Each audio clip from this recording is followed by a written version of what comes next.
तर आता आपण बघूयात एक एक महत्त्वाचे नेते ग्राफिक्सच्या माध्यमातून. महेश सारंग आपण बघतोय, कोलगाव सिंधुदुर्ग भाजपचे उमेदवार आहेत, हे पराभूत झालेत. महत्त्वाचे नेते देखील पराभूत झाल्याचं चित्र आपल्याला बघायला मिळतंय. पुढचा आपण बघूयात उमेदवार रुपेश राऊळ आहेत, तळवाडा सिंधुदुर्ग शिवसेना युबीटीचे उमेदवार आघाडीवर आपल्याला दिसून येतात. रुपेश राऊळ. पुढचे महत्त्वाचे नेते आपण पाहूयात, धाराशिव मधून धनंजय सावंत, परांडा धाराशिव या विभागातून ते उभे होते आणि हे विजयी झालेले आहेत. परांडा धाराशिवचे उमेदवार धनंजय सावंत विजयी झालेत. पुढची महत्त्वाची नेता चित्रा पाटील या पराभूत झाल्यात. आंबेपूर रायगड मधून या उभ्या होत्या, भाजपच्या अधिकृत उमेदवार होत्या, त्या पराभूत झाल्यात. पुढच्या महत्त्वाच्या नेत्या आपण पाहूया, छत्रपती संभाजीनगर अमेर सत्तार अंबाई छत्रपती संभाजीनगर मधून हे निवडणूक लढवत होते. शिवसेनेचे अधिकृत उमेदवार हे विजयी झाल्याची मोठी बातमी आपण बघतोय. विशाल अब्दुल सत्तार यांचा पूर्ण सपोर्ट होता आणि त्यामुळे ते विजयी झाल्याचं चित्र दिसून येत आहे. पुढचे महत्त्वाचे नेत्या होत्या मानसी दळवी, थळ रायगड शिवसेनेच्या अधिकृत उमेदवार, त्या देखील विजयी झाल्याचं चित्र आपल्याला दिसून येत आहे. तर आपण बघतोय की महत्त्वाचे नेते आणि आत्ता आकडेवारी काय आहे, त्यांची काय, कोण आघाडीवर कोण पिछाडीवर, हे सगळी आकडेवारी आपण ग्राफिक्सच्या माध्यमातून बघतोय.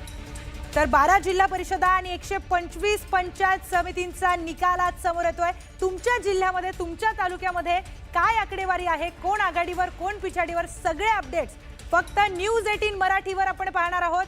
आणि आपण पुन्हा जाऊयात विशालकडे. विशाल, काय ब्रेकिंग बातमी समोर येते? बिलकुल, आता एक क्षणाचा अपडेट ते देखील आपण जाणून घेऊयात. रत्नागिरी खेडमध्ये रामदास कदमांची सरशी या ठिकाणी बघायला मिळते. रामदास कदम यांनी आपला बालेकिल्ला राखला असं आपण म्हणूयात. 7 जिल्हा परिषदेमध्ये आपण जर पाहिलं शिवसेनेचे उमेदवार आघाडीवरती आहेत, तर भडगावातून तटकरेंचे मेहुणे अजय बिरवटकर हे पिछाडीवरती असल्याचं कळतंय. रत्नागिरी खेडमध्ये रामदास कदमांची सरशी या ठिकाणी बघायला मिळते. एकूण जर लक्षात आपण घेतलं तर इथे 7 जिल्हा परिषदेमध्ये शिवसेनेचे उमेदवार हे विशाल आघाडीवर आपल्याला दिसून येत आहेत. त्याचबरोबर भडगाव मधून तटकरेंचे मेहुणे अजय बिरवटकर हे पिछाडीवर दिसत आहेत. गेल्या अनेक भागांमध्ये आपण बघतोय की नेत्यांचे जे मेहुणे आहेत, नातेवाईक आहेत, ते काही ठिकाणी पिछाडीवर देखील दिसून येतात. रत्नागिरी खेडमध्ये रामदास कदमांची सरशी पाहायला मिळते.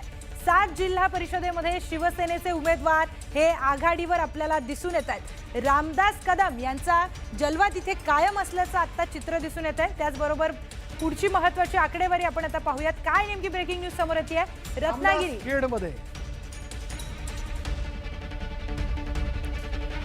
तर महेंद्र दळवी यांच्या सौभाग्यवती मानसी दळवी यांनी विजय मिळवलेला आहे. तुम्ही विजयी झालेला आहात, काय पहिली प्रतिक्रिया असणार? हा विजय मी सगळ्या जनतेला आणि सर्वसामान्य कार्यकर्त्यांना समर्पित करते. एका आमदाराच्या पुत्राला तुम्ही पराभूत केलेला आहे गटामधून, जिल्हा परिषदेच्या गटामधून, काय कसं वाटतं? या ठिकाणी आपण बघितलं की दोन्ही शक्ती एकत्र आल्या होत्या आणि त्यांनी त्यांचं सर्वस्व या ठिकाणी पणाला लावलं होतं. पण जनता ही कामाच्या माणसासोबत उभी राहिली. कोण काम करतं आणि कोण जनतेच्या सगळ्या प्रश्नांना उपलब्ध राहतं, याला जनतेने आज कौल दिलेला आहे, विजयाचा कौल दिलेला आहे. आणि आमच्या सगळ्या भारतीय जनता पार्टीच्या कार्यकर्त्याचं या ठिकाणी मनापासून अभिनंदन, कारण त्यांनी दिवस रात्र यासाठी मेहनत घेतली होती. विरोधक भाजपचा सुपडा साफ करू म्हणत होते, तर आज कोणाचा भाजपचा सुपडा साफ करू म्हणले होते, काय आव्हान? छत्रपती संभाजीनगर आपण बघतोय, छत्रपती संभाजीनगरची आकडेवारी, भाजप 16 जागांवर आघाडीवर, शिंदेची शिवसेना 18 जागांवर आघाडीवर आहे. राष्ट्रवादी काँग्रेस 5 जागांवर आघाडीवर आपल्याला दिसून येते. छत्रपती संभाजीनगरची ही आकडेवारी आपण बघतोय. शिवसेना उबाठा 6 जागांवर आघाडीवर आहे. काँग्रेस 2 जागेवर आघाडीवर आपल्याला पाहायला मिळते.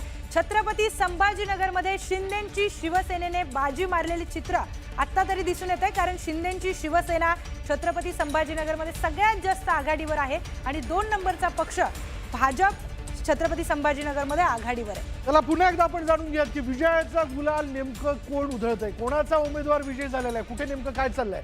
बघा, शिरूर ग्रामीण नावरे झेडपी गटामध्ये भाजपला मोठा धक्का बसलेला आहे. माजी आमदार बाबूराव पाचरणेंच्या पत्नीचा पराभव झालेला आहे. थेट जाऊयात विशाल, कोल्हापुराच्या लाडक्या बहिणी आपल्याला बघायला मिळतात. अतिशय आनंद लाडक्या बहिणींना झालेला आहे. विजयाचा गुलाल उधळून लाडक्या बहिणी आनंद व्यक्त करताना आपल्याला दिसून येत आहेत. कोल्हापूरचे हे चित्र आहे. कोल्हापूरमध्ये या सगळ्या लाडक्या बहिणी अगदी आनंद झालेल्या आहेत. सोबत आपण आकडेवारी देखील बघूयात कोल्हापूरची काय आकडेवारी समोर येते.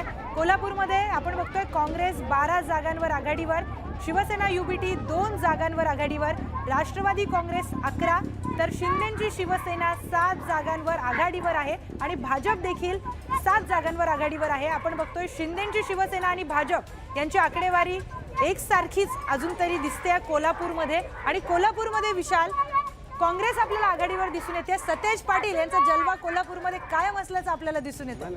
पुन्हा एकदा सतेज पाटील यांनी आपला बालेकिल्ला राखलेला आहे. स्थानिक नेत्याची ताकद ही तिथल्या स्थानिक स्वराज्य संस्था त्याच्या किती हाती आहेत यावरनं खरं तर ठरत असते.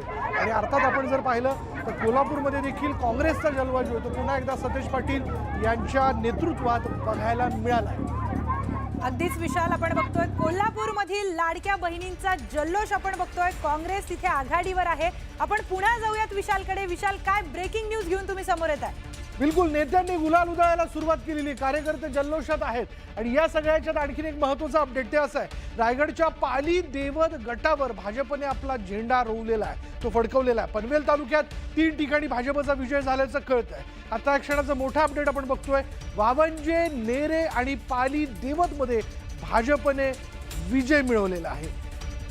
तर आपण बघतोय वावंजे, नेरे आणि पालदमध्ये भाजपचा विजय झालेला आहे. गुलाल झेडपिंचा मध्ये काय ब्रेकिंग, रायगडच्या पाली देवत गटावर भाजपने आपला झेंडा फडकवलाय. रायगडमध्ये आपण बघतोय भाजप देखील आघाडीवर आपल्याला दिसून येत आहे. पनवेल तालुक्यामध्ये 3 ठिकाणी भाजपचा विजय झालेला आहे. आणि अर्थात प्रशांत ठाकूरांचा तो मतदारसंघ, त्याच्यामुळे प्रशांत ठाकूरांनी आपले 3 उमेदवार तिथे निवडून आणल्याचं आपण पाहतोय.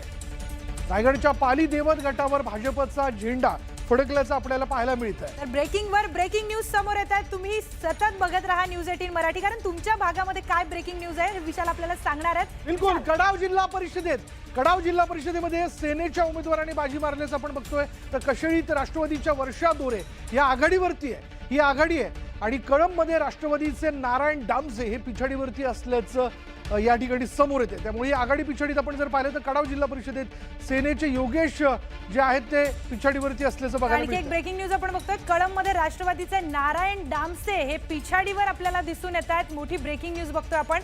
कडाव जिल्हा परिषदेमध्ये सेनेचे योगेश कांबेरे हे देखील पिछाडीवर आहेत. कशेळेमध्ये राष्ट्रवादीच्या वर्षा दोरे या आघाडीवर आहेत.